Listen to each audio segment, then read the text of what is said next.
বলেন তো আমি কি গান গাইতেছিলাম? যারা বলতে পারবেন তারা হচ্ছে বালামের অ্যাকচুয়াল ফ্রেন্ড।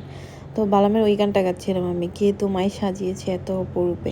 অ্যাকচুয়ালি মেয়েরা এরকমই বুঝছেন, সাজুগুজু করার পরে নিজেদেরকে সুচিত্রা সেন ভাবতে শুরু করে। তা আমিও এরকম নিজে সাজুগুজু করার পরে আয়নায় যখন নিজের চেহারা দেখি তখন নিজেকে সুচিত্রা সেন ভাবতে শুরু করি।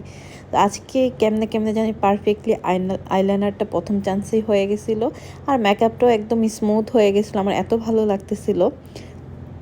তো এত সুন্দর করে সাজছি গুচ্ছি বাইরে যাওয়ার জন্য রেডি হয়েছি পারফেক্টলি। ভালো লাগতেছিল যে এত সুন্দর লাগতেছে আমাকে আজকে, মানে নিজের কাছে নিজেকে ভালো লাগতেছে। অন্য কারোর কাছে কেমন লাগতেছে সেটা জানি না, আমাকে ভালো লাগতেছে আর কি। মেকওভারটা ভালো হয়েছে আজকে, সিম্পলের মধ্যে ভালো লাগতেছিল। কিন্তু সমস্যাটা লাগে যখন আমার বাইরে যাওয়ার প্ল্যানটা ক্যান্সেল হয়ে যায়। এরকম সুচিত্রা সেন সাজার পরে ধরেন প্ল্যানটা ক্যান্সেল হয়ে গেল। এটার কষ্টটা আসলে ওই যে উত্তম কুমারকে প্রপোজাল দেওয়ার পর আমাকে রিজেক্ট করলে যতটা না কষ্ট হতো, তার থেকে 100 গুণ বেশি কষ্ট হচ্ছে আমার। হঠাৎ করে প্ল্যান ক্যান্সেল, এটা কোনোভাবেই মানা যায় না, জাস্ট মানা যায় না।